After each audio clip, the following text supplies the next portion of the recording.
வணக்கம் மக்களே. வேபில அரசுல இருந்து ஆனந்தன். ஒரு லாங் டேர்முக்கு ஒருத்தர் அருமையா சிக்கியிருக்காரு. ரிலையன்ஸ் பவர் பை பண்ணலாமா செல் பண்ணலாமா அப்படின்னு இந்த போஸ்டரை பார்த்துட்டு ஒண்ணு பயப்பட வேணாம். அது சும்மா புதுசா பாக்குறவங்க உள்ள வர்றதுக்காக பை தான் பண்ண போறோம். இப்பயே சொல்லிட்டேன், பை தான் பண்ண போறோம். நோ சஸ்பென்ஸ் சட்டம். ஆனா ஏன் பை பண்ணணும்னு ஒரு கன்வின்சிங் ஆன்சர் வேணும் இல்லையா? ஏன் பை பண்ணணும், எங்க பை பண்ணணும், எவ்வளவு தூரம் டார்கெட். இந்த டார்கெட் கேட்டாதான் உங்களுக்கு கொஞ்சம் நம்புறதுக்கு கொஞ்சம் சிரமமா இருக்கும். ஆனா ரீசன் எல்லாம் தெரிஞ்சிச்சுன்னா நீங்க அருமையா பை பண்ணிடுவீங்க. என்ன இருக்குன்னு பார்த்துருவோம். இப்போ ரிலையன்ஸ் பவர், அனில் அம்பானி ஒரு ஷோக்காளி. 2007 2008 நம்ம இவங்க தான் உலகத்துல ரெண்டாவது பணக்காரரா இருந்தாரு.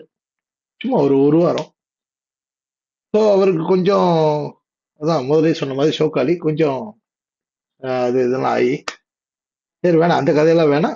ஸோ மார்க்கெட் வந்து அவரோட Reliance capital, Reliance power, Reliance infra இந்த அடாக் எல்லாமே அடி வாங்கிடுச்சு. சரி, இப்போ அவரு திரும்ப எந்திரிப்பாரா? இவர் சத்தத்தையே காணோம், என்ன பண்ணலாம் அப்படின்னு பார்த்தா ரிலையன்ஸ் எங்க இருந்து எது வரைக்கும் போயிருச்சு? ரிலையன்ஸ் பவர் 330 ரூபா. அங்க இருந்து ஆர் பவர் கொஞ்சம் கொஞ்சமா இறங்கி லோயஸ்ட் லெவலா 1 ரூபா 90, மீன் 2 ரூபா வரைக்கும் வந்துச்சு. இப்போ 39 ரூபால இருக்கு. இன்னும் கொஞ்சம் கீழே வராமா மேல போலாமா அப்படின்னு ஒரு தடுமாற்றத்தில் இருக்கு. இங்கதான் நாம ஏன் வாங்குறோம், எந்த இடத்துல வாங்குறது அப்படின்றத பத்தி நம்ம பார்க்க போறோம். முதல்ல இந்த மாதிரி இந்த ஆர் பவர் இந்த மாதிரி கம்பெனி வளர்றதுக்கு எமோஷனல் ரீசன் முதல்ல பார்த்துருவோம். அப்புறம் டெக்னிக்கல் ரீசன் பார்ப்போம், சாலிட் ரீசன் பார்ப்போம், அப்புறம் டெக்னிக்கல் ரீசன் பார்ப்போம். எமோஷனல் ரீசன் என்னன்னா, இந்த கூட பிறந்த இன்னொரு அண்ணன் வந்து பயங்கரமா வளர்ந்துட்டு இருக்காரு. நான் ஸ்கில் இல்லாம போயிட்டேனா அப்படின்னு ஒரு எப்பயுமே ஒரு ஒரு உத்வேகம் இருக்கும் இல்லையா உள்ள. அத அந்த எப்படியாவது ஜெயிச்சிடணும். அது எப்படி புலிக்கு பிறந்தது பூனையா அப்படின்ற மாதிரி அவரை மட்டும் எப்படி ஜெயிக்கலாம், நானும் ஜெயிப்பேன் அப்படின்றத தன்னை ப்ரூவ் பண்ண வேண்டிய அவசியத்துல இருக்காரு. அதுக்கான எல்லா வேலைகளும் செஞ்சுட்டு இருக்காரு. அவர் செய்யறாரோ இல்லையோ, அவரோட 2 பசங்க, அன்மோல் ஒருத்தர், அன்சுல் ஒருத்தர், ஜெய் அன்மோல், ரெண்டு பேருமே ரிலையன்ஸ் கேபிட்டல்ல தான் முதல்ல போய் இன்சார்ஜ் எடுத்து பாக்குறாங்க. இந்த அன்மோல் மட்டும் ரிலையன்ஸ் பவர் வந்தாரு. வந்துட்டு பாதியிலேயே அவர் ஏதோ ரிலையன்ஸ் பவரை விட்டுட்டு வெளியே போயிட்டாரு. ஆனா அவங்க வந்து இப்போ இந்த அடாக் எல்லாத்தையும், அடாக்னா தெரியும், அனில் அம்பானியோட கம்பெனிஸ், இதுல மெயினான சில விஷயத்தையாவது மறுபடியும் அழகா மீட்டெடுக்கணுன்றதுக்காக எடுத்து பண்ணிட்டு இருக்காங்க. ஸோ இவங்க வந்த பின்னாடி கூடுதலான உத்வேகத்தோட வேலை ஆரம்பிக்கிறாங்க. இதுல ரிலையன்ஸ் வந்து இப்போ ரீகான்ஸ்டியூட் பண்ணியிருக்காங்க. ஒரு 4 முக்கியமான ஆளுல டைரக்டரா உள்ள போட்டு பண்ணியிருக்காங்க. அதுல 2 பேர் வந்து கொஞ்சம் தில்லாலங்கடி. எப்படின்னா, அந்த ஹர்மன் சிங் ஹர்மன்ஜித் சிங்கும் அசோக் பாலும். முன்னவரை வந்து கார்பரேட் டெவலப்மெண்ட்காக கொண்டு வந்திருக்காங்க. அந்த அவர் மறுபடியும் மீட்டெடுக்கிற விஷயத்துக்காகவே தனியா அவரை ஸ்பெஷல் அப்பாயிண்ட் பண்ணியிருக்காங்க. அசோக் பால் வந்து சிஎஃப்ஓ. அதை மறுபடியும் அவர் 2 பேரை பத்தி நீங்க நெட்ல தந்தீங்கன்னா கிடைக்கும். 2 பேருமே ஒரு லெஜெண்ட் தான். நிறைய அச்சீவ் பண்ணவங்க. ஸோ கம்பெனியை ரீஸ்ட்ரக்சர் பண்ணி அதை டெவலப் பண்றதுக்கு எல்லா வேலையும் பார்த்துட்டாங்க. அது ஒரு முக்கியமான காரணம். அதுக்கப்புறமா இப்போ இது வரைக்கும் பாத்தீங்கன்னா இந்த எமோஷனல் ரீசன் எல்லாம் பார்த்தாச்சு, இன்ஃப்ராஸ்ட்ரக்சர் பார்த்தாச்சு. இப்ப என்னென்ன ப்ராஜெக்ட்ஸ் எல்லாம் இப்ப கையில வச்சிருக்காங்க, என்ன பண்ண போறாங்க அப்படின்னா, முதல்ல இப்போ வந்து ஜாம்நகர்ல ஒரு 10 GW சோலார் ஃபேக்டரி இப்ப பண்ணிட்டாங்க. அத 2030க்குள்ள 100 ஜிகாவாட்ஸா மாத்தணும்ன்றது தான் உங்க டார்கெட். ஸோ இன்னும் ஒரு 6 வருஷம் தான் இருக்கு. இன்னும் சொல்லணும் 5 வருஷம் தான் இருக்கு. ஸோ 10 GW 100 GW மாத்துறது 5 வருஷத்துக்குள்ளன்ற மாதிரியான உக்கிரமான ஒரு வேகத்துல கிளம்பியிருக்காங்க.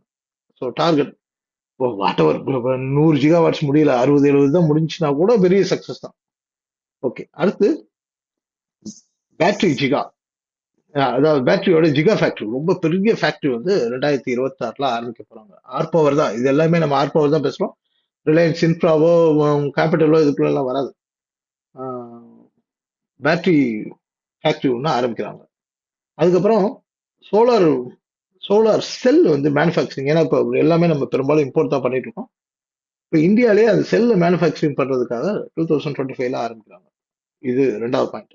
மூணாவது பாயிண்ட் வந்து இதுல வந்து கிரீன் ஹைட்ரஜன், பயோஃபில், அதாவது இந்த இதுல இருக்கு இல்லையா, இப்போ அப்கமிங்கா இருக்கக்கூடிய ட்ரெண்டா இருக்கக்கூடிய விஷயங்கள் எல்லாம் இன்வெஸ்ட் பண்றாங்க.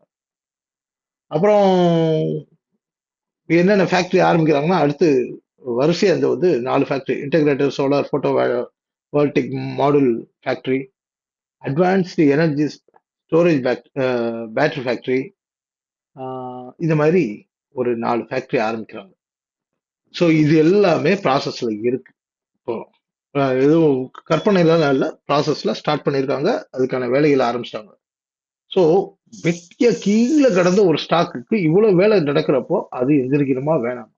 இதோட ஒவ்வொரு சக்சஸ் இதை காமிக்க காமிக்க காமிக்க அது மேல போகும். ஸோ இதெல்லாம் வந்து இவங்க ப்ராஜெக்ட் வச்சுட்டு என்ன ரீசன், இது ஃபண்டமெண்டல் ரீசன் இப்பெல்லாம் பார்த்தோம். அடுத்ததாக நம்ம டெக்னிக்கல் விஷயத்துக்கு வரோம். டெக்னிக்கல் விஷயத்தை பொறுத்த வரைக்கும் இவர் எப்போ பிரேக் அவுட் ஆயிட்டாருன்னா, சீரியஸா பிரேக் அவுட்னா டெக்னிக்கல் பிரேக் அவுட் ஆனது 2018ல ஆயிட்டார். 2018லயே அவர் பிரேக் அவுட் ஆயிட்டாரு. ஆனா பாசிட்டிவ், நெகட்டிவ்ல இருந்து பிரேக் அவுட் ஆகணும் பின்னாடி இறங்கி இருக்கு. ஆனா பாசிட்டிவ் பிரேக் அவுட்னு ஆகாம இருந்தது. அத 2022ல பாசிட்டிவ் பிரேக் அவுட்டுக்கு ஆயிருக்கு. அது ரொம்ப ஸ்ட்ராங்கா ஆகல. ஆனா இது இருக்கு. நிஜமா சொன்னா நம்ம 2022ல பை பண்ணியிருக்கோம். அதான் டெக்னிக்கலா நாம இவங்களை எல்லாம் மறந்தே போயிட்டோம். அதனால நம்ம அதை ஸ்டடி பண்ணாம விட்டதுனால இப்பதான் பார்க்க முடிஞ்சுச்சு. ஸோ இப்போ சாரை வந்து 30 வரைக்கும் வர வேண்டியது இருக்கு. நீங்க சிலருக்கு வந்து பொறுக்க முடியாட்டி இப்ப இருந்தே கீழே இறங்க இறங்க அக்குமுலேட் பண்ணுங்க. 29 ரூபா 80 காசு ஏதோ வர வேண்டியது இருக்கு டெக்னிக்கலி. நீங்க 30 வந்துட்டா கூட 32ல இருந்து 30க்குள்ள நீங்க அக்குமுலேட் பண்ணீங்கன்னா நல்லது. எவ்வளவு முடியுமோ வாங்கிக்கோங்க சாமி, அப்புறம் நான் சொல்ல மாட்டேன். அதோட ஃபர்ஸ்ட் டார்கெட் 130 ரூபாங்க. ஃபர்ஸ்ட் டார்கெட்னா நான் பெருசா டைம் ஃப்ரேம் சொல்ல வராது, சொல்லவும் மாட்டேன். அது ஏன் அதுக்குள்ள வரல அப்படின்னு போன வாரம் ஒரு வாரம் லேட்டா சொல்லிட்டீங்க சண்டைக்கு வருவீங்க. அதனால நான் டைம் ஃப்ரேம் சொல்ல மாட்டேன். First target 130, second target 220. இது வரைக்கும் ஈஸியா போயிடும். இந்த 280ல இருந்து 330 வரைக்கும் செம்ம ஹேர்டல் இருக்கும். பயங்கர கன்சல்டேஷன் இருக்கும். எப்படியும் ஒரு வருஷம் 2 வருஷம் அந்த ஹேர்டல் இருக்கும். அந்த 330 பிரேக் பண்ணிட்டாருன்னா ஃபைனல் டார்கெட் 650 ரூபா. இது டெக்னிக்கல். ஸோ தயவு செய்து இத எவ்வளவு முடியுமோ அவ்வளவு வாங்கி போட்டுக்கோங்க. இப்படிதான் சுவிட்சர்லாந்துக்கு நாங்க சொன்னோம். எங்க டீம் எல்லாருமே சுவிட்சர்லாந்துல, நான் உங்ககிட்ட போய் சொல்லணும் அவசியம் இல்லை, சுவிட்சர்லாந்து நாங்க எல்லாருமே 8 ரூபாயில இருந்து 10 ரூபாய்க்குள்ள வாங்கி வச்சிருக்கோம் இப்போ வரைக்கும். ஒரு சிலர் வித்துட்டாதான் கேள்விப்பட்டேன். ஓகே. ஸோ அதே மாதிரி தான் இது ஒரு நல்ல ஸ்டாக்கு. இப்போ நீங்க வாங்கி வச்சுட்டீங்கன்னா ஒரு 10 வருஷம் மைண்ட்ல வச்சுக்கோங்க. அட்லீஸ்ட் 5 வருஷத்துலயாவது ஒரு ஒரு பெரிய ரிட்டர்ன் கிடைக்கும். ஒரு 300 ரூபாயாவது போறதுக்கு 5 வருஷத்துல 300 ரூபா போறதுக்கு. ஏன்னா அவங்களே 2030ல பெரிய டார்கெட் வச்சிருக்காங்க. எப்பயுமே ஒரு கம்பெனி வளர ஆரம்பிச்சாலே இன்ஸ்டிடியூஷனல் இன்வெஸ்டர்ஸ் உள்ள வந்துருவாங்க. இதெல்லாம் எஃப்ஐஎஸ் வந்துருவாங்கன்னு சொல்லணும். இப்போ தேவையில்லை, டொமஸ்டிக் இன்ஸ்டிடியூஷன் இன்வெஸ்டரே உள்ள வந்துருவாங்க. அதனால நாம முந்திக்கிறது நல்லது. உள்ள வாங்கிக்கங்க. அப்புறம் நம்ம வந்து செபி ரெஜிஸ்டர் இல்ல, செபி ரெஜிஸ்டர்ட் அட்வைசர் இல்ல. வேற ஏதாவது டவுட் இருந்துச்சுன்னா இந்த நம்பர்ல வாட்ஸ்அப் பண்ணலாம்.